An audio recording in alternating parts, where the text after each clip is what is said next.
ফুলকপি দিয়ে রুই মাছের ঝোল।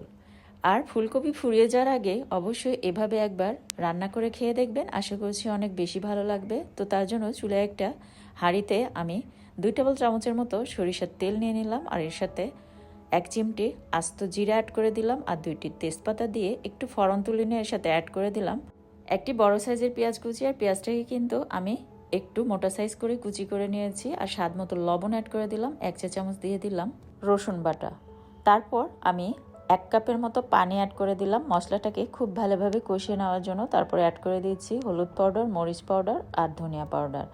আপনাদের সবজির পরিমাণের উপর ডিপেন্ড করে কিন্তু এগুলি বাড়িয়ে বা কমিয়ে অ্যাড করে নেবেন। আর এদিকে 4 পিস রুই মাছ আমি একটু হলুদ, লবণ আর মরিচ পাউডার দিয়ে মাখিয়ে এটাকে খুব ভালোভাবে ভেজে নিয়েছি সরিষার তেলে। আর মশলা কষিয়ে নেওয়ার পর মশলা থেকে যখন কাঁচা গন্ধটা চলে যাবে সেই পর্যায়ে অ্যাড করে দিতে হবে কেটে রাখা ফুলকপি।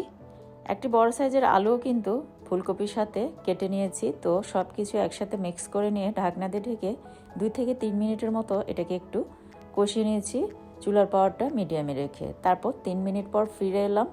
এর সাথে এখন আমি পরিমাণ মতো পানি অ্যাড করে দিচ্ছি। তো প্রায় 1 লিটারের মতো পানি কিন্তু আমি অ্যাড করে নিয়েছি। সবজির পরিমাণের উপর ডিপেন্ড করে কিন্তু আপনারা পানির পরিমাণটা বাড়িয়ে বা কমিয়ে অ্যাড করে নেবেন। তো ঢাকনা দিয়ে ঢেকে এটাকে প্রায় 3 থেকে 4 মিনিটের মতো রান্না করে নিলাম। তো সবজিটা প্রায় 80%-এর মতো যখন রান্না করা হয়ে যাবে ঠিক সেই পর্যায়ে অ্যাড করে দিতে হবে ভেজে রাখা মাছগুলি। আর এর সাথে আমি একটি বড় সাইজের টমেটোর হাফটা কেটে অ্যাড করে দিলাম। আর আমি কিন্তু একটু কুসুম গরম পানি অ্যাড করে নিয়েছি, একদম ঠান্ডা পানি অ্যাড করে নাই, তাতে তরকারির কালারটা অনেক সুন্দর আসবে। আর দিয়ে দিচ্ছি কিছু ধনিয়া পাতা কুচি। আমি কিন্তু রুই মাছ দিয়ে ফুলকপি রান্না করে নিয়েছি, তবে আপনারা চাইলে যে কোনো বড় মাছ দিয়ে এভাবে রান্না করে নিতে পারেন। আর সুন্দর একটা ফ্লেভারের জন্য আমি 2টি কাঁচা মরিচ অ্যাড করে দিচ্ছি। এটা কিন্তু আস্ত কাঁচা মরিচ, আমি কিন্তু ফালি করি নাই, তাতে সুন্দর একটা ফ্লেভার আসবে, বাট এটা থেকে কিন্তু ঝাল বের হবে না। তো সব কিছু মিক্স করে নিয়ে আমি এটাকে ঢাকনা দিয়ে ঢেকে আর প্রায় 2 থেকে 3 মিনিটের মতো রান্না করে নিয়েছি। 3 মিনিট পর ঢাকনাটা তুলে আমার কাছে লবণের পরিমাণটা একটু কম মনে হচ্ছিল, তাই আর একটু লবণ অ্যাড করে দিলাম। আপনারা অবশ্যই লবণটা এই পর্যায়ে চেক করে নেবেন।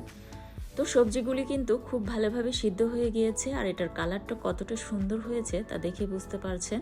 আর এটার ঝোলটা কিন্তু একটু পাতলা টাইপের হবে, তবে ঠান্ডা হয়ে যাওয়ার পর আরেকটু ঘন হয়ে আসবে।